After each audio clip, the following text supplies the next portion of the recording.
Арбаңыздар, урматтуу телекөрүүчүлөр, радио угармандар. Республикалык штабтын пресс-борборунда республика боюнча коронавирустук эпидемиялык абал, өзгөчө кырдаал жана өзгөчө абал режимдеринде ишин кайрадан баштап жаткан объекттер үчүн милдеттүү санитардык эпидемиялык талаптар, COVID-19 алдын алуу боюнча калкты социалдык мобилдештирүү жана станционарларда бейтаптардын жүрүмү, алардын абалы жана дарылоонун тактикасы тууралуу Кыргыз Республикасынын саламаттык сактоо министрлигинин коомдук саламаттык сактоо башкармалыгынын башчысы Акматова Айнура Бектургановна жана медицина илимдеринин доктору, профессор, саламаттык сактоо министрлигинин башкы штаттан тышкаркы пульмонологу Сооронбаев Талант Маратбекович маалымат беришет.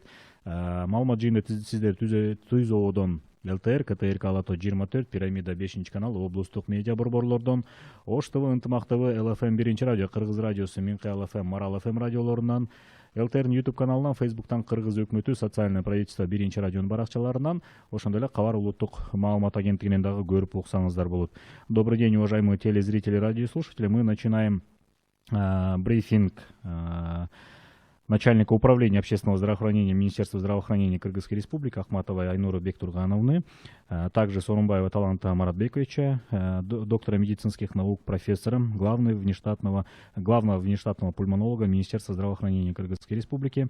Речь будет идти о ежедневной сводке по эпидемиологической ситуации коронавирусом по республике, обязательные санитарно-эпидемиологические требования для объектов, возобновляющих свои работы при режимах ЧС и ЧП, социальная мобилизация населения на профилактику COVID-19 и ведение больных в стационарах их состояние и тактика лечения. Айнура Бектургановна, алдын ала маалымат берүү үчүн сизге сөз берилет.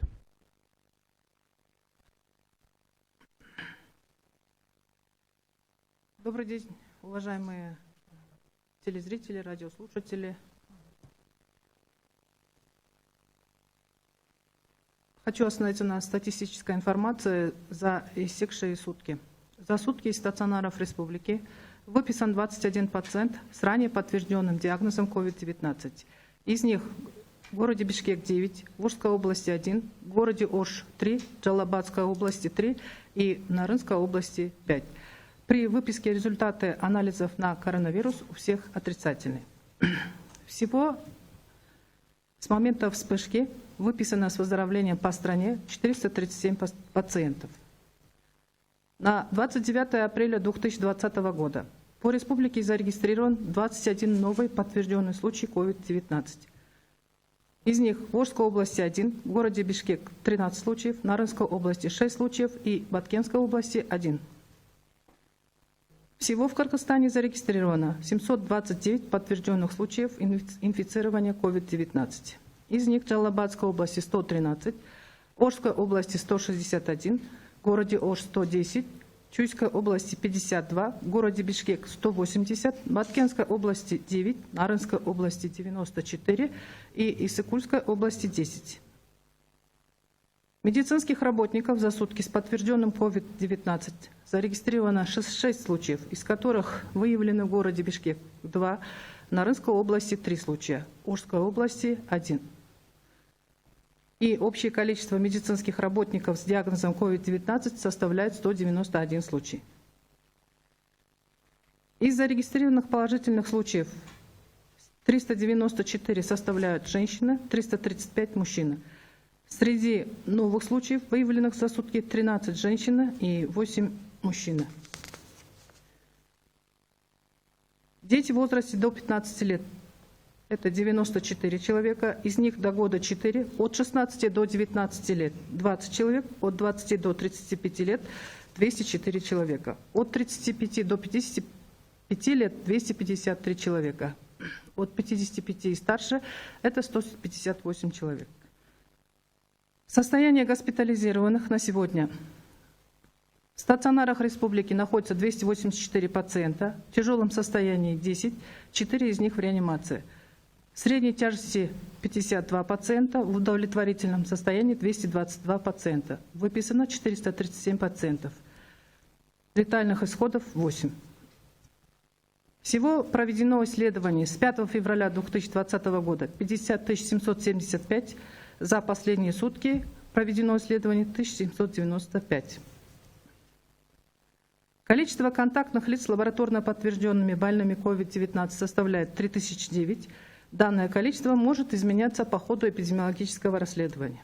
И на обсервации по Кыргызстану находится 1000 человек. Чоң рахмат. Эгерде мүмкүн болсо эми расмий тилде айтып берип койсоңуз.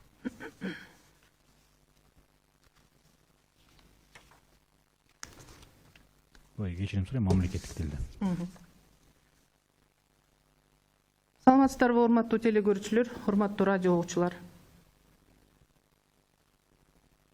Статистикалык цифраларга токтолуп кетсек, акыркы сутка ичинде жалпысынан 21 бейтап ооруканадан айыгып чыгарылды. Анын ичинен Бишкек шаарынан 9 бейтап, Ош шаарынан 3 бейтап, Ош облусунан 1, Жалал Абад облусунан 3 бейтап, Нарын облусунан 5 бейтап чыгарылды. Кайталап алынган анализдердин жыйынтыктары бардык бейтаптардыкы терс. Республика боюнча бүгүнкү күнгө чейин жалпы 437 бейтап айыгып ооруканалардан чыгарылды. 2020 жылдын 29 апрелине карата республика боюнча тастыкталган COVID-19 инфекциясынын жаңы 21 учуру катталды. Анын ичинен Бишкек шаарында 13, Нарын областында 6, Ош областында 1, Баткен облусунда 1 учур. Кыргызстанда жалпысынан тастыкталган COVID-19 инфекциянын саны 720 учурду түздү. Анын ичинде Жалал Абад облусунда 113, Ош облусунда 161, Ош шаары боюнча 110, Чүй облусунда 52, Бишкек шаары 180, Баткен облусунда 9, Нарын облусунда 94 жана Ысык көл облусунда 10. Бир сутка ичинде коронавирус жуктуруп алган медицина кызматкерлеринин саны 6-ны түздү. Алардын ичинен Бишкек шаарында 2, Нарын облусунда 3 жана Ош облусунда 1 медициналык кызматкер. Жалпысынан республика боюнча COVID-19 диагнозу менен кызматкерлердин саны 191 учурду түздү. Жалпы катталган учурлардын ичинен 394 аял адам, 335 эркек, жаңы катталган учурлардын арасында 13 аял жана 8 эркек адам. COVID-19 инфекциясынын катталган учурларынын жаш өзгөчөлүгүнө жараша бөлүштүрүп келсек, 15 жашка чейинки балдар 94, анын ичинде 1 жашка чейин 4 бала, 14 жаштан 19 жашка чейин 20 адам, 20 жаштан 35 жашка чейин 204 адам, 35 жаштан 55 жашка чейин 253 адам, 55 жаштан жана андан жогору 158 адам түздү. Ооруканада жаткырылгандардын абалына токтолуп кетсем, республиканын стационарларында 284 бейтап дарыланып жатат, оор абалда 10, анын ичинен реанимация бөлүмүндө 4 адам жатат. Орточо оор абалда 52 адам, канааттандырарлык абалда 222 адам, 437 адам чыгарылды. Каза болгондордун саны 8. 5 февраль 2020 жылдан баштап изилдөөгө келип түшкөн үлгүлөрдүн саны 50.775 түздү. Бир суткада жүргүзүлгөн изилдөөлөрдүн саны 1795 изилдөө.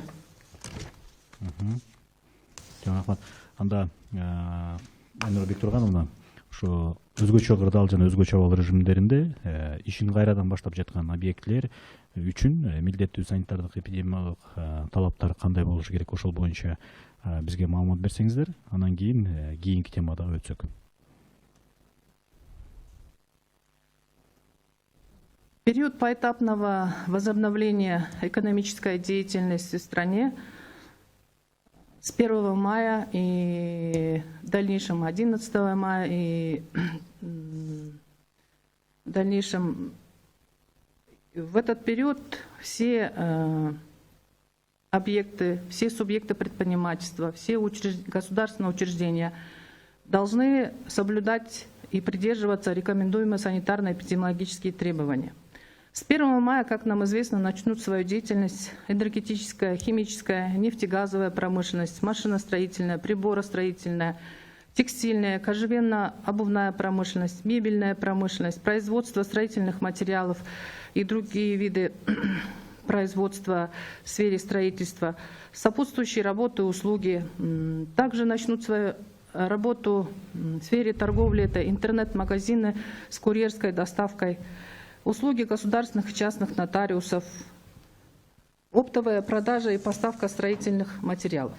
И в связи с этим к руководителям этих предприятий и к сотрудникам этих предприятий и учреждений разработаны и будут предъявлены определенные санитарно-эпидемиологические требования, которые заключаются в том, что на каждом из этих предприятий должно быть определено ответственное лицо за проведением измерений температуры тела, опроса сотрудников о наличии тех или иных симптомов, например, это кашель, головная боль, слабость, обязательно отстранение от нахождения на рабочем месте лиц с вышеперечисленными симптомами, с повышенной температурой и признаками любого инфекционного заболевания.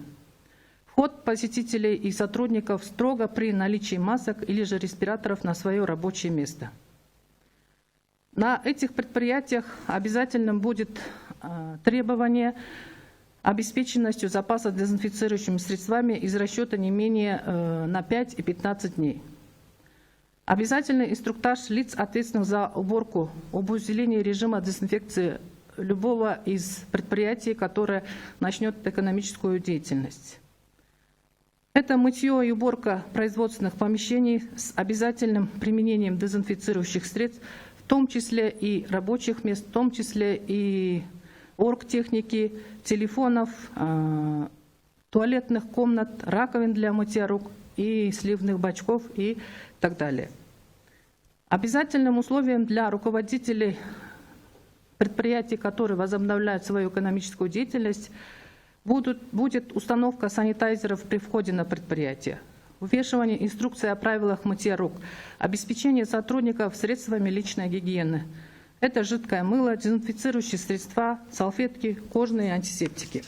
И обязательное соблюдение на предприятии, которые возобновляют экономическую деятельность, одноразовых масок. Руководители предприятий будут обеспечивать своих сотрудников масками. При этом обязательно соблюдение правильного использования этих масок. Маски должны аккуратно закрепляться, и для того, чтобы не было зазора между лицом и маской. Нельзя прикасаться к маске руками во время использования. После прикосновения к использованной маске обязательно мыть руки и использовать антисептик. После того, как маска станет влажной или загрязненной, необходимо надеть новую, чистую и сухую маску, и руководитель должен обеспечить условия для утилизации использованных масок. Кроме этого, руководителю и сотрудникам необходимо соблюдать дистанцию. Это соблюдение дистанции в 1,5–2 метра между сотрудниками на рабочих местах. Необходимо составить графики приема пищи в столовых данных предприятий. И крайне важно обеспечить нормальный воздухообмен в помещении. Это функционирование приточно-вытяжной вентиляции.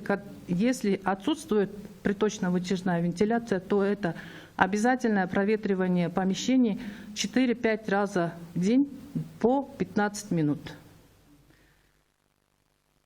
По возможности в столовых на этих предприятиях необходимо использовать одноразовую посуду.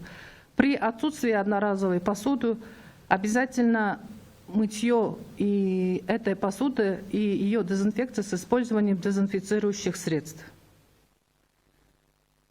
Вот это основные эпидемиологические рекомендации и требования, которые должны обеспечить руководители и сами сотрудники тех предприятий, которые с 1 мая начнут свою работу и возобновят свою экономическую деятельность. Да, еще свою экономическую деятельность возобновят парикмахерские. При этом к парикмахерским соблюдаются те же санитарно-эпидемиологические требования, которые заложены в наших санитарных нормах и правилах. Но кроме этого, обязательно для сотрудников также будут установлены правила ежедневного фильтра, то есть при приходе на работу измерение температуры, опрос наличие у них симптомов кашля, температуры, отсутствие в доме родственников, температурящих родственников и прием граждан для получения услуг обязательно по предварительной записи.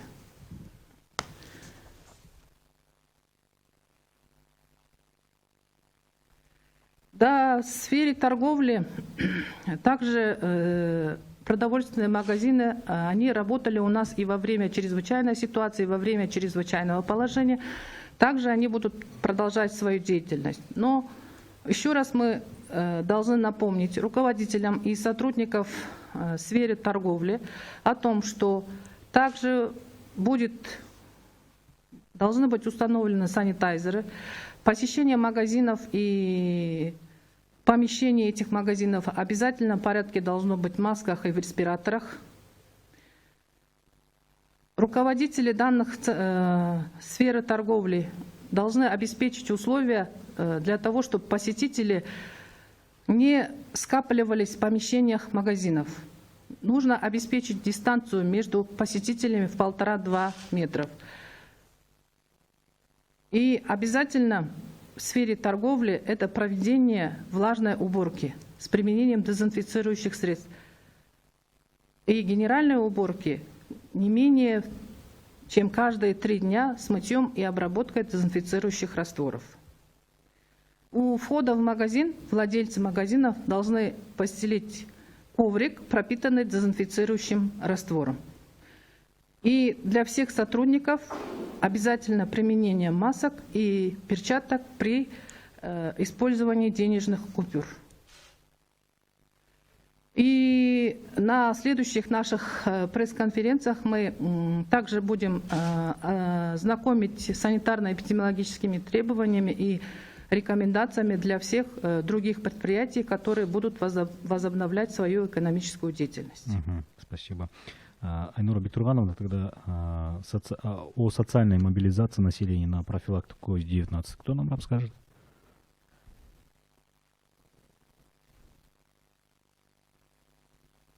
Социальная мобилизация населения COVID-19 – это те мероприятия, которые мы будем проводить с участием всех наших граждан, всех государственных, неправительственных органов, для того, чтобы обеспечить соблюдение санитарно-эпидемиологических норм и требований и профилактику распространения коронавируса среди населения в случае, когда начнется возобновляться экономическая деятельность всех предприятий.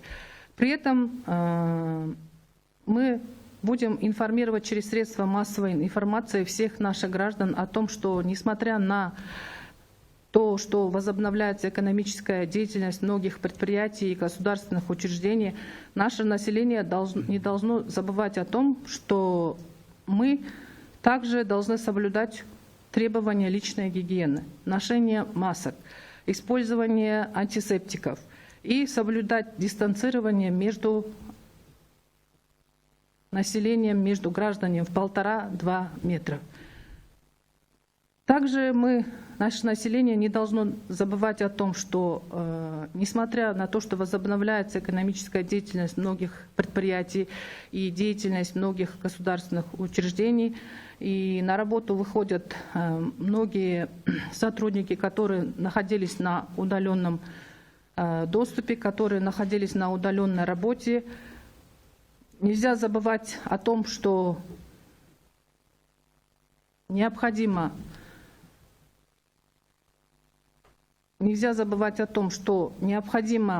оповещать всю свою семью, всех своих коллег о соблюдении мер, которые ранее были предложены Министерством здравоохранения.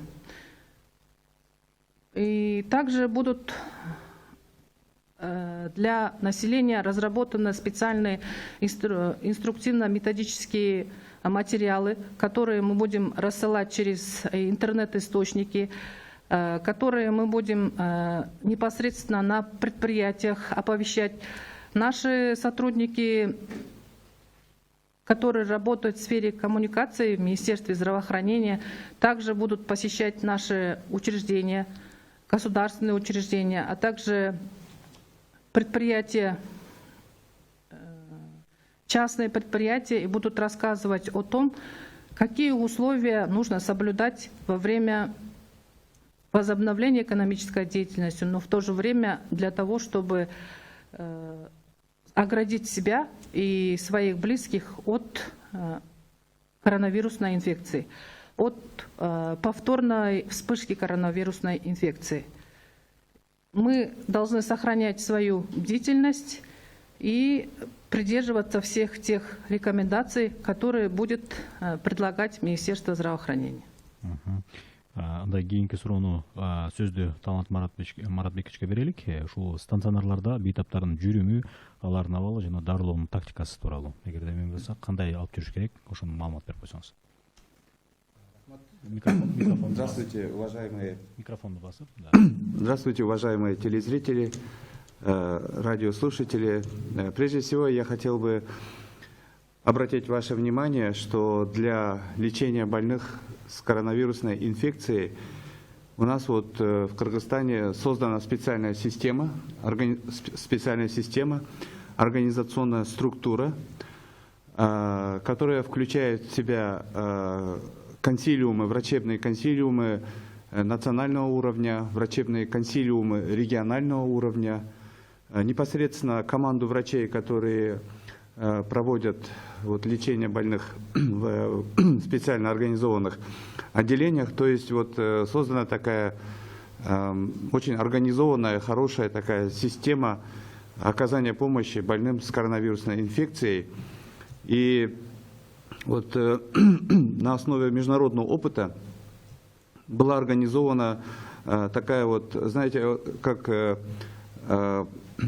организована, значит, как бы организованы подходы оказания медицинской помощи, в том числе с использованием вот интернет-технологий, дистанционного консультирования, видео, телеконференций.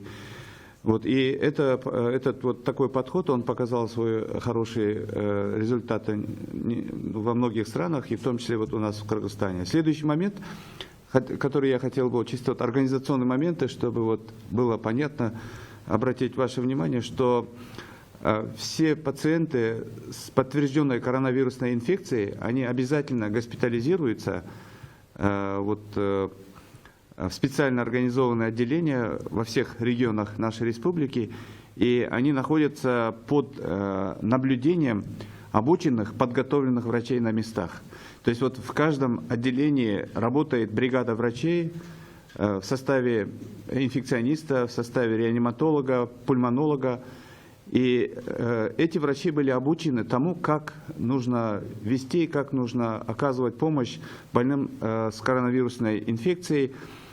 И очень важный момент, тоже хотелось бы подчеркнуть, что во всех этих организованных отделениях есть все необходимые лекарственные препараты и есть все необходимое оборудование, включая аппараты искусственной вентиляции легких. То есть вот нехватки или вот проблем с медикаментами и оборудованием нет по сегодняшний день, вот уже больше месяца, как больные получают лечение.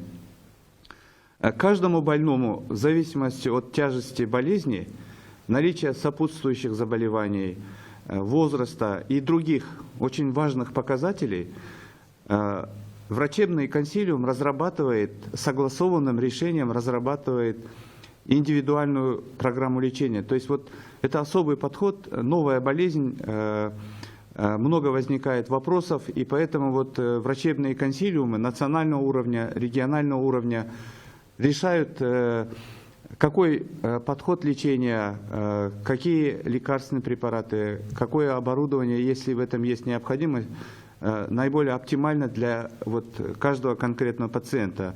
Это тоже хороший опыт международный, и наш опыт, что вот нужно как бы такой персонифицированный разрабатывать подход именно вот для лечения коронавирусной инфекции.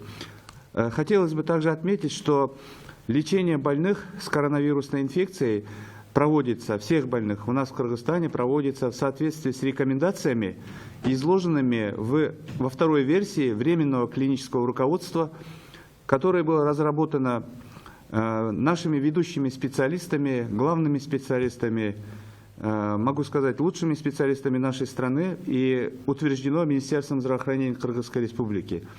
Почему мы называем это временным клиническим руководством? Потому что, как уже было отмечено, это новая болезнь, появляются новые данные, появляются новые рекомендации.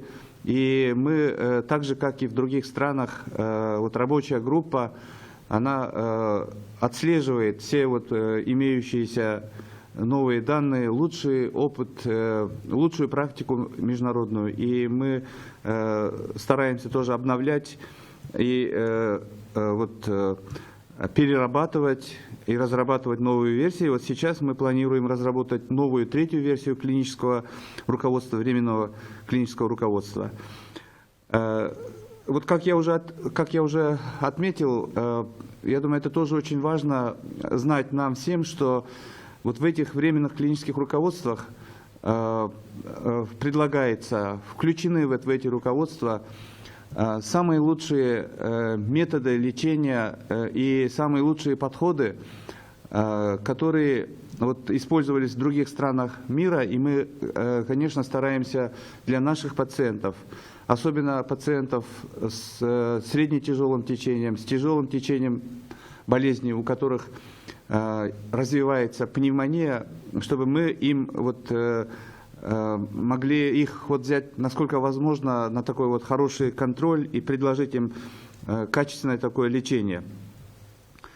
Ну и также хотелось бы подчеркнуть, что вот наши пациенты со средне-тяжелым течением болезни, с тяжелым течением болезни, они получают, как я уже отметил, индивидуальную, каждый имеет индивидуальную программу лечения, и лекарственные препараты, каждый лекарственный препарат назначается, рекомендуется, предлагается только после согласованного решения консилиума национального уровня, консилиума регионального уровня и согласия с местными нашими бригадами врачей. То есть это вот такой особый такой специальный подход, чтобы мы могли минимизировать риски, чтобы мы могли больному принести как можно больше пользы, при этом вот, чтобы вот, риск был минимальным. То есть хочу сказать, что вот такой вот тщательный анализ проводится перед тем, как назначать лекарственные препараты,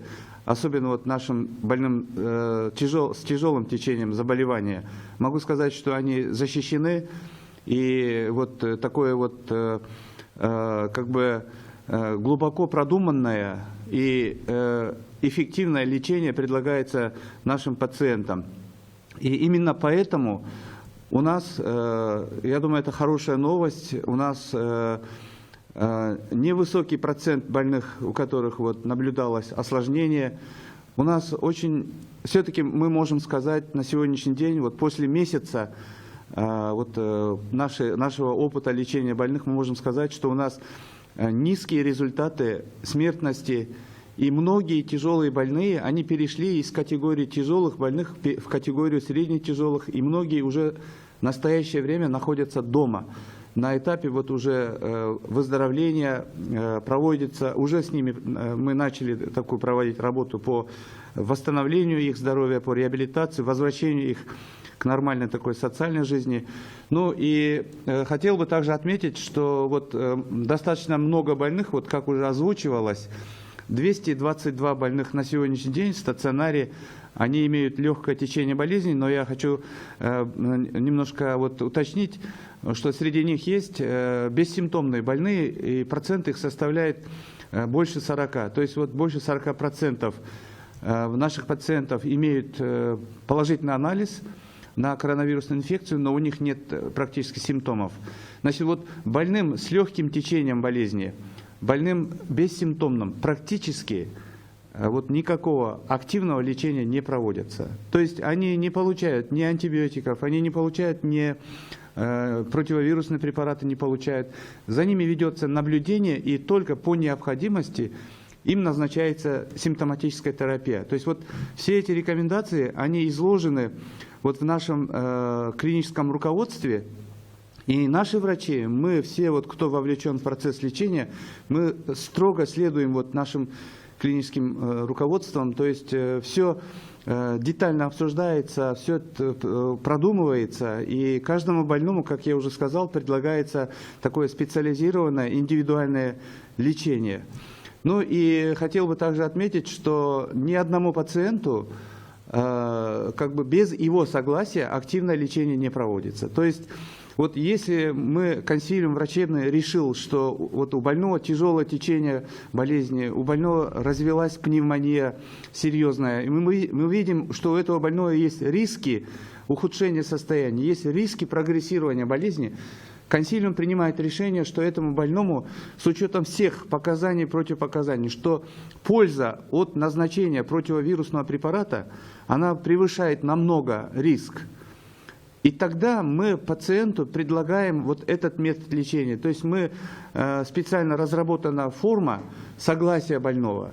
Мы эту форму предлагаем пациенту. И никакого давления при этом на пациента не оказывается. То есть больной сам решает, он будет принимать этот препарат или не будет препарат этот принимать. У нас были случаи, когда пациент говорил, что он отказывается от приема лекарства, и наши врачи не назначали этот препарат, но это такие вот стандарты, это правила, которые соблюдать мы обязаны и должны, и это соблюдается. То есть только после того, как больной говорит, что он согласен принимать лекарственный препарат, наши врачи начинают вот терапию этим препаратом, противовирусным препаратом. Поэтому хотел бы сказать, что это не все так легко, не все так просто происходит, как вот иногда мы слышим комментарии. Это все жестко контролируется, и это все направлено на безопасность пациента. То есть вот вся врачебная команда, я хочу сказать, прекрасная команда врачей, подготовленных сейчас.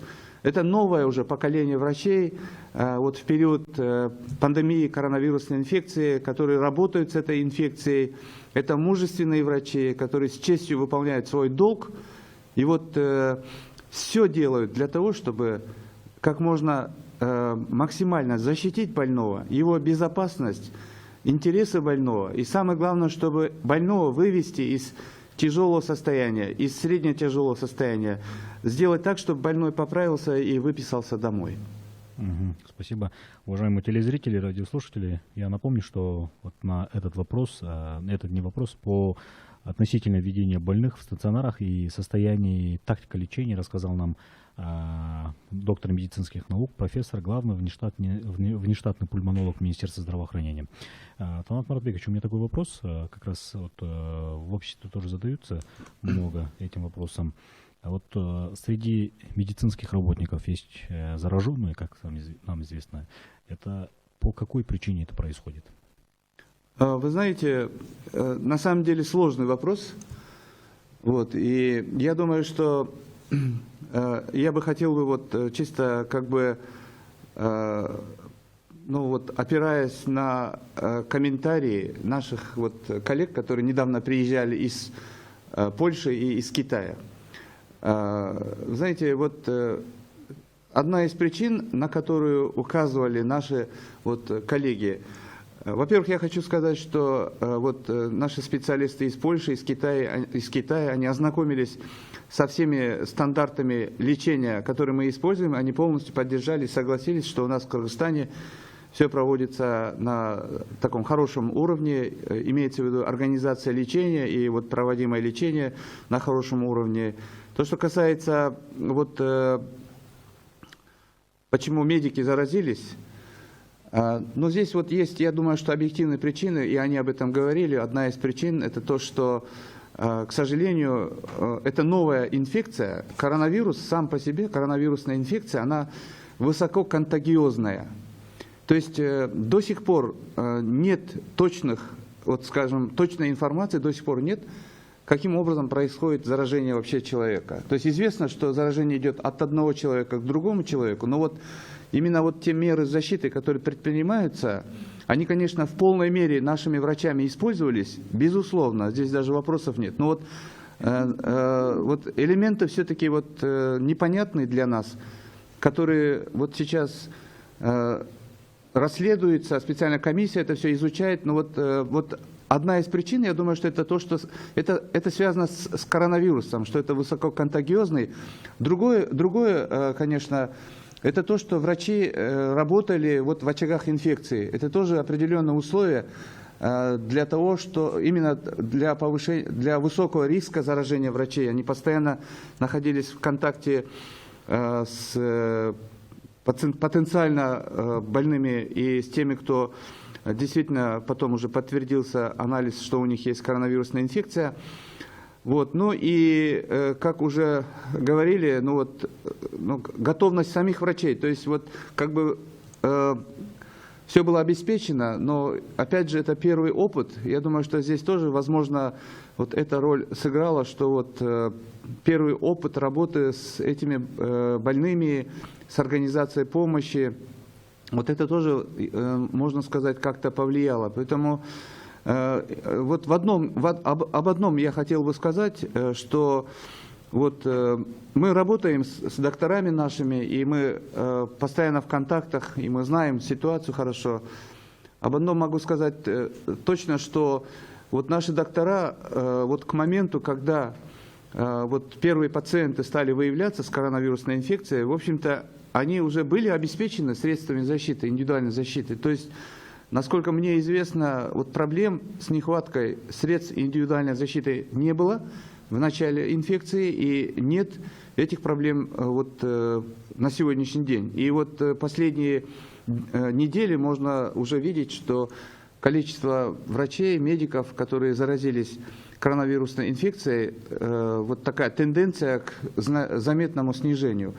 Ну, трудно, в общем, комментировать этот вопрос, но вот я постарался передать ту информацию, те комментарии, которые были сделаны нашими коллегами из Польши, Китая. Одно очень важно, вот сейчас такая ситуация, когда просто нужно действительно, комиссия есть, выяснить, почему это все происходило, но мне кажется, вот очень важно здесь не пытаться искать виноватых, не пытаться вот какие-то вот такие вот искать негативные моменты, а наоборот, вот на основе той информации, которая имеется, конечно, на будущее вот выстроить такую более эффективную защиту наших коллег-врачей.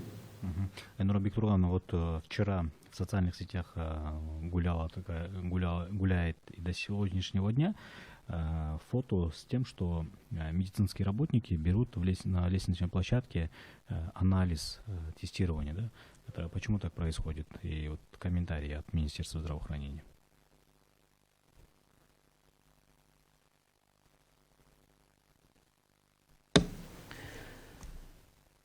Да, по данному вопросу проводится расследование, в связи с чем у нас происходят такие случаи. И о результатах, почему такая ситуация была допущена, и почему такая ситуация сложилась, мы вам еще дополнительно сообщим. Спасибо. Урматтуу телекөрүүчүлөр, радио угармандар, биз ушуну менен бизге бөлүнгөн убакыттагы келип жетти окшойт. Баардык биздин адистер суроолорго жооп бере алды жана маалымат берди. Ушул өзгөчө кырдаал жана өзгөчө абал режимдеринде ишин кайрадан баштап жаткан объекттер үчүн милдеттүү санитардык эпидемиялык талаптарды кандай аткарылышы керек, COVID-19 алдын алуу боюнча калкты социалдык мобилдештирүү тууралуу маалымат алдык. Жана ошондой эле стационарларда бейтаптардын жүрүмү, алардын абалы жана дарылоонун тактикасы тууралуу да кенен маалымат алдык. Бүгүн биздин Республикалык штабтын пресс борборунда Кыргыз Республикасынын саламаттык сактоо министрлигинин коомдук саламаттык сактоо башкармалыгынын башчысы Ахматова Айнура Бектургановна болду. Ошондой эле медицина илимдеринин доктору, профессор, саламаттык сактоо министрлигинин башкы штаттан тышкаркы пульмонологу Сооронбаев Талант Маратбекович толук бизге маалымат берди. Түзөодон сиздер бизди ЛТР, КТРК Алато 24, Пирамида 5 канал, облустук медиа борборлордон Ош ТВ, Ынтымак ТВ, ЛФМ 1 радио, Кыргыз радиосу, Менкай ЛФМ, Марал ФМ радиолорунан, ЛТРдин YouTube каналынан, Facebooктан, Кыргыз өкмөтү социальное правительство 1 радионун баракчаларынан, ошондой эле Кабар улуттук маалымат агенттигинен дагы көрүп угалдыңыздар. Көңүл бурганыңыздарга чоң рахмат.